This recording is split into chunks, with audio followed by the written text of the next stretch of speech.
I just want to take this time real quick. I think this will make me cry over everything. I want to honor my sisters.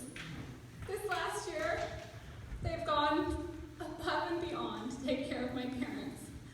They've put this together, they've taken care of them, they've seen things they never wanted to see. They've done things they've never wanted to do. So I just want to honor them, so please tell them thank you when you see them, love on them if you want to clap.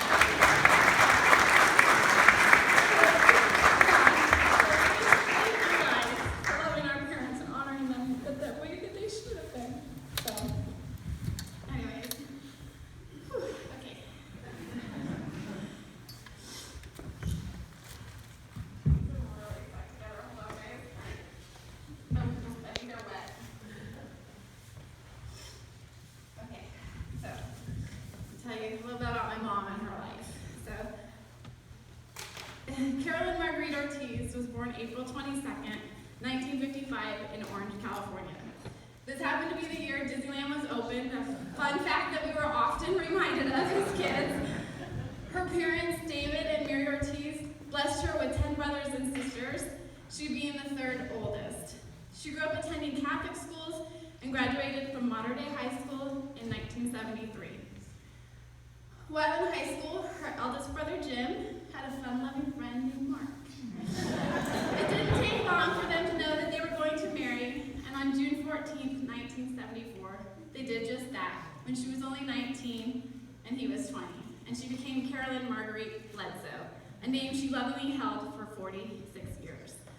Within 5 years of their wedding, this Afro-toady man and beautiful Mexican had made 3 of the cutest babies they could imagine. And while living in California and early in their marriage, Carolyn worked nights. She inputted data in some of the very first computers and later on worked for a law firm. She loved working on computers, mostly on the graphics side, and somewhere around the mid-80s, she typeset, which was all the print and graphics, for a 600-page catalog for the pool company that my dad worked for, and he'd like y'all to know that he proofread that 600 pages. I personally would sit and watch her because this whole computer thing was so new back then. Nobody had a computer in their home, and that grew her love. If you knew her, she had an Apple or Mac until the day she passed, you know. So during the same time, she also had a weird thing where she made wedding headpieces. And that was a thing in the 80s. And I'm not talking about like these really delicate headbands or crayons, like the really gaudy, ugly tulle and lace and beads. But just like everything else she was good at that. So, I mean, I say they're gaudy, but they were really beautiful too, for the times. So in 1987, when Mark and Carolyn decided to leave the rat race of California, they headed for a small island in the Pacific Northwest where 3 of her sisters, Sandy, Lisa, and Louise, had already settled here. Later on, Mary came as well, so 4 of her sisters she got to live with. So this is a beautiful place that most of us here have obviously had the privilege of calling home, Orcas Island. And this is where 3 areas of her life began to look drastically different: her career, her home, and her faith. Having no prior experience, Carolyn jumped right in with Mark by her side and the encouragement of her sisters and bought a small cookie store. 3 months later, they reopened it with the new name of Teasert, which had been derived from her maiden name, Ortiz. It didn't take long for this cozy little bakery to become the hub of East Sound. It became the place to catch up, see neighbors, do schoolwork, laugh, and just feel at home. As recipes increased as well as the square footage, Teasers became what Starbucks wished it could be. And speaking of Starbucks, how my mom pegged them as a good coffee 30 years ago, you'll never know. It just blows my mind. But that became a blessing to their business, as that Starbucks logo would attract tourists, but after sampling their goods and enjoying the ambiance, they made lifelong customers. Many of these customers became friends and family. It became a place far more important than just where you would acquire your morning coffee, though that morning coffee is life for some of us.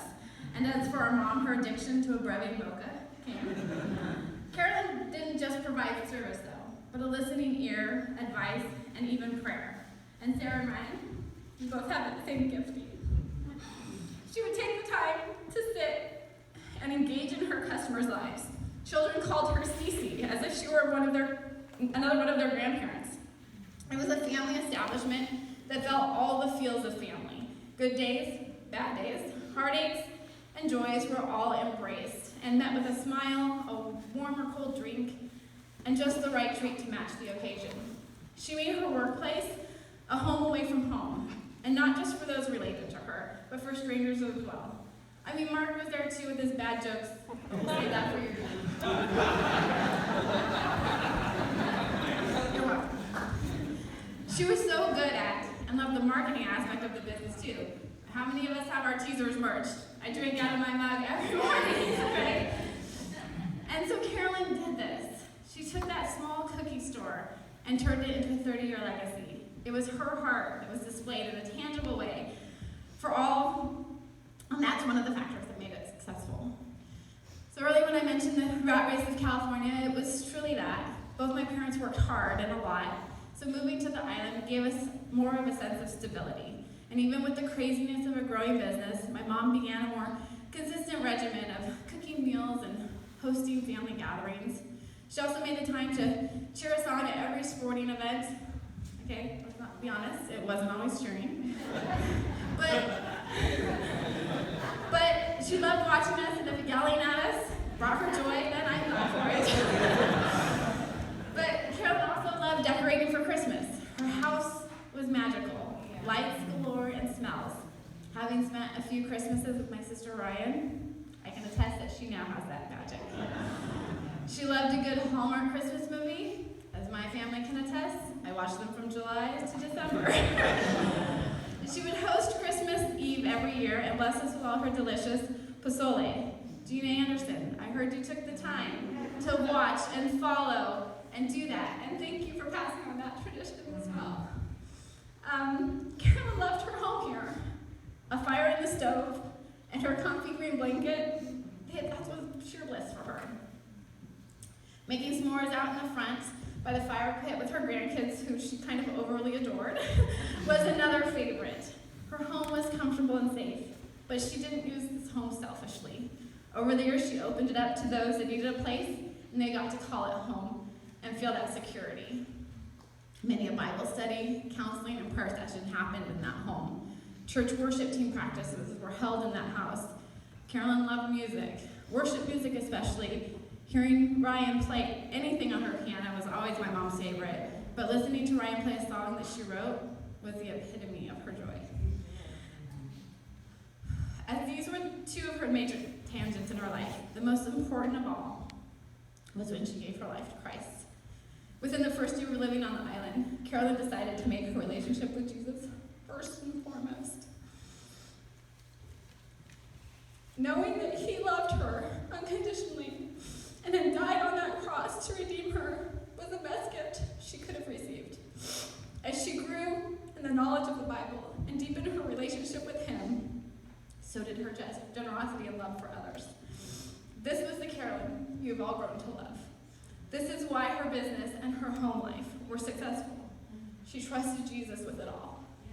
She was a prayer warrior and would fight and cover all of you, myself included, with those prayers. If anyone here has any questions about knowing Jesus, please find one of the brother-in-laws or me. We will talk with you or pray with you. The Bible says to love the Lord your God with all your heart and to love others as yourself. We don't always know how our lives affect those, but when Carolyn passed, the flood of condolences and stories of her impact on people was incredible. One person who had been one of the ones who had lived with us 20 years ago, she said this: "You have unknowingly changed an entire landscape of life. You stood steady as the pines of enchanted forests. You inspired, you changed lives. This is your legacy. You saved mine. I will never be able to thank you for your kindness. You saved my life." And I just feel like so many people could say those same sentiments, you know? Just, that was who my mom was. Carolyn's body grew slowly sick. She went from diabetes to dialysis to a heart that gave out. Her physical heart was dead, but her heart for others never was. She went to be with Jesus on December 14th, 2020. We are honored to have called her wife, mom, sister, grandma, and friend. She lived how God commanded. She loved God, she loved others. What more of a beautiful life could she have lived? I want to thank you all for the abundance of love and support you guys have shown our family. Like, I could say it's humbling, but it's like